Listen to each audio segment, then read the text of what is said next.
નમસ્કાર મિત્રો, હું ચુડાસમા પરસોત્તમ આપ દરેક મિત્રોનું ટીમ આઝાદ વતી દિલથી સ્વાગત કરું છું। મિત્રો, આજના વિડીયોની અંદર આંગણવાડી ભરતીને લગતી એક મહત્ત્વની અપડેટ જોવાની છે।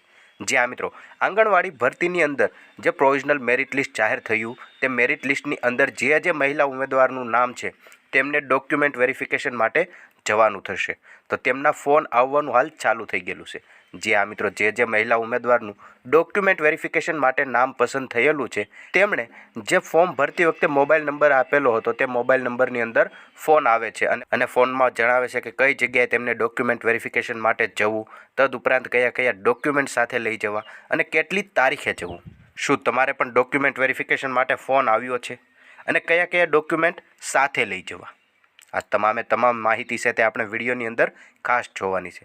પરંતુ તમે અહીંયા એક કોલ રેકોર્ડિંગ સાંભળી શકો છો જેની અંદર અધિકારી સાહેબ ખુદ જણાવે છે કે કયા ડોક્યુમેન્ટ તમારે સાથે લઈ જવા અને કેટલી તારીખે કઈ જગ્યાએ જવું।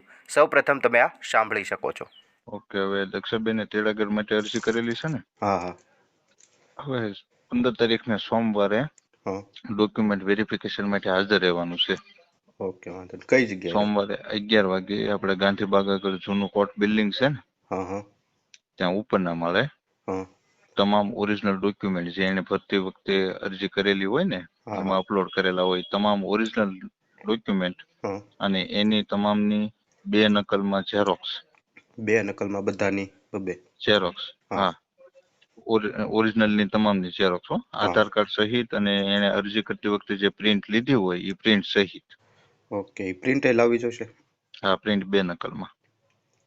પ્રિન્ટ ત્યારે નીકળી નહોતી એવું હતું જ્યારે ફોર્મ ભર્યું કે નહીં ત્યારે પ્રિન્ટ નીકળી નહોતી કે કેરર આવતી હતી? અરજીની પછી નીકળી હોય ભાઈ, એ પછી તમે સહી કરી છે એમાં, ત્યાંથી લીધી નથી?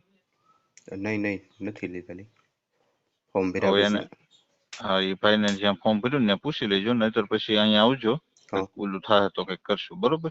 ઓકે, હા, 11 વાગે સોમવારે। જ્યાં મિત્રો તમે ઓડિયોની અંદર માહિતી સાંભળી તે રીતે કયા ડોક્યુમેન્ટ તમારે સાથે લઈ જવાના। સૌપ્રથમ વાત કરીએ તો ઓડિયોની અંદર આપણને જાણવા મળ્યું કે અપલોડ કરેલા તમામ ડોક્યુમેન્ટ તમારે ઓરિજિનલ સ્વરૂપે સાથે લઈ જવાના રહેશે।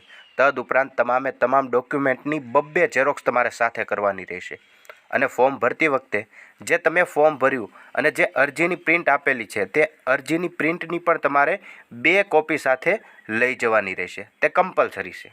જ્યાં મિત્રો વાત કરીએ તો કયા અપલોડ કરેલા ડોક્યુમેન્ટ છે તો તેમાં સ્વઘોષણાપત્રક જે એક નમૂનો આપેલો હતો, તદુપરાંત આધાર કાર્ડ અથવા તો ઓળખાણનો કોઈ પણ એક પુરાવો તમે જે અપલોડ કરેલું હોય તે વસ્તુ તમારે ઓરિજિનલ સાથે રાખવાની રહેશે।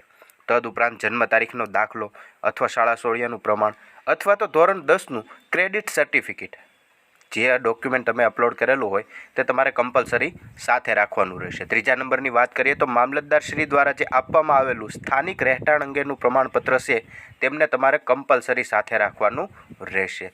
તદુપરાંત જાતિનો પુરાવો મતલબ કે જે કાસ્ટ સર્ટિફિકેટ છે ફોર્મ ભરતી વખતે તમે આ પણ અપલોડ કરેલું જ છે તે પણ તમારે ઓરિજિનલ સાથે રાખવાનું રહેશે। તદુપરાંત ધોરણ 10 અને ધોરણ 12 પ્રથમ પ્રયત્ને તમે રાખીને પાસ કરેલું હોય તો આ બંનેની ઓરિજિનલ માર્કશીટ તમારે સાથે રાખવી પડશે।